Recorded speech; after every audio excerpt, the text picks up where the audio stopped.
9 physics का एक chapter motion, जिसका कि मैंने शायद इंट्रोडक्शन वीडियो बनाया भी था और बहुत सारे स्टूडेंट्स का कमेंट आ रहा है कि मैम मोशन चैप्टर को कंटिन्यू कीजिए।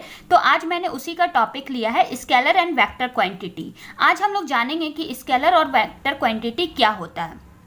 तो आइए देखते हैं कि क्या होता है स्केलर एंड वेक्टर क्वांटिटी। उससे पहले एक वर्ड आता है that is physical quantity. What is physical quantity? तो जो भी क्वांटिटी को हम लोग मेजर कर सकते हैं, ऑल आर फिजिकल क्वांटिटी। अब हम लोग बात कर लेते हैं स्केलर क्वांटिटी की। स्केलर क्वांटिटी क्या होता है? It is a physical quantity having own magnitude but no direction.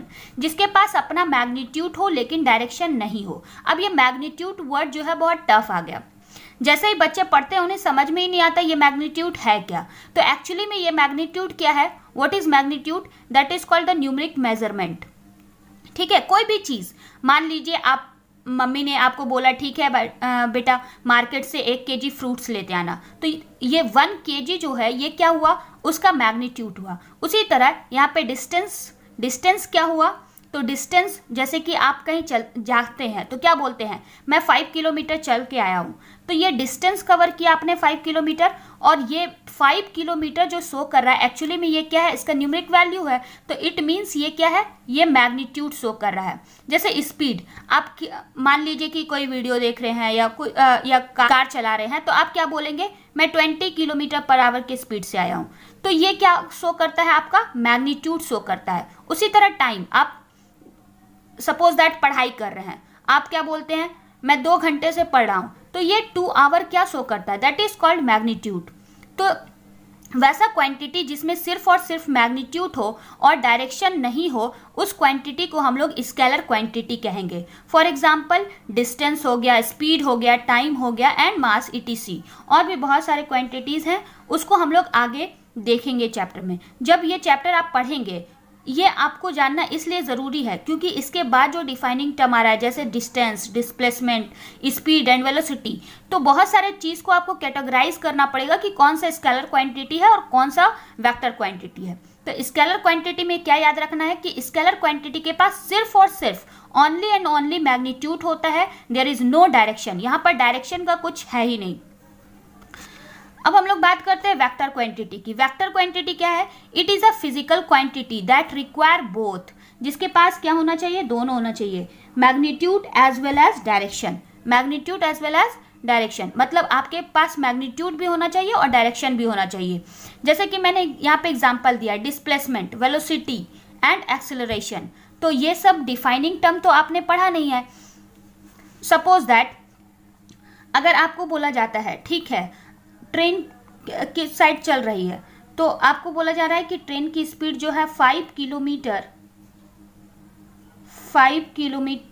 Kilometre per hour की स्पीड से नॉर्थ डायरेक्शन में चल रही है।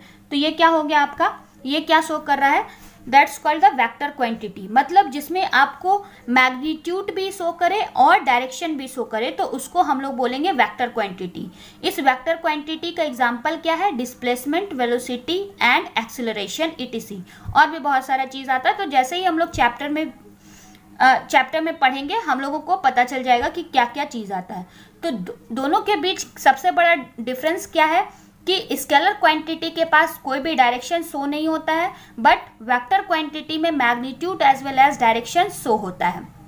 जब हम लोग डिफाइनिंग टर्म पढ़ेंगे डिस्टेंस और डिस्प्लेसमेंट का, उसमें हम लोग क्लियर कर लेंगे। तो याद क्या रखना है कि स्केलर क्वांटिटी भी एक फिजिकल क्वांटिटी है जिसके पास सिर्फ और सिर्फ मैग्नीट्यूड होता है, उसके पास डायरेक्शन नहीं होता है। उसको क्या, कौन सा क्वांटिटी बोलते हैं? स्केलर क्वांटिटी बोलते हैं। वही वैसा क्वांटिटी जिसके पास magnitude as well as direction हो, उसको हम लोग वेक्टर क्वांटिटी बोलते हैं। तो स्केलर एंड वेक्टर में आपको डिफरेंस समझ में आ रहा है। अब डिस्टेंस की जैसे ही बात करेंगे तो 5 किलोमीटर डिस्टेंस होगा, या स्पीड की बात करेंगे तो 5 किलोमीटर पर आवर की स्पीड होगा। टाइम की बात करेंगे तो 2 आवर। मास की बात करेंगे तो 2 kg, 5 kg ईटीसी। तो ये सारा क्वांटिटी क्या है? इसमें हमें कहीं भी डायरेक्शन, कह सकते हैं कि इस डायरेक्शन के बारे में बात नहीं किया गया है। तो जब किसी चीज में डायरेक्शन के बारे में बात नहीं हो, सिर्फ और सिर्फ क्वांटिटी के बारे में बात हो, तो उसको हम लोग स्केलर क्वांटिटी कहेंगे। वहीं वैसा क्वांटिटी जिसमें direction as well as magnitude as well as direction की बात हो जाए तो उसको हम लोग वेक्टर क्वांटिटी कहेंगे। तो वेक्टर क्वांटिटी का एग्जांपल क्या है? Displacement, velocity and acceleration. तो आई होप इन दोनों के बीच का डिफरेंशिएशन आप लोगों को पता चल गया होगा कि स्केलर क्वांटिटी और वेक्टर क्वांटिटी में क्या डिफरेंस है। इसके बाद हम लोग most of the defining term पढ़ेंगे इस चैप्टर का। तो नेक्स्ट वीडियो के लिए आप लोग वेट कीजिए। अगर आपको नेक्स्ट वीडियो चाहिए तो आप मुझे कमेंट करके बता सकते हैं, और इस वीडियो को ज़्यादा से ज़्यादा लाइक, शेयर और सब्सक्राइब करना ना भूलें, और ज़्यादा से ज़्यादा फ्रेंड्स को शेयर करें। Thank you, thanks for watching.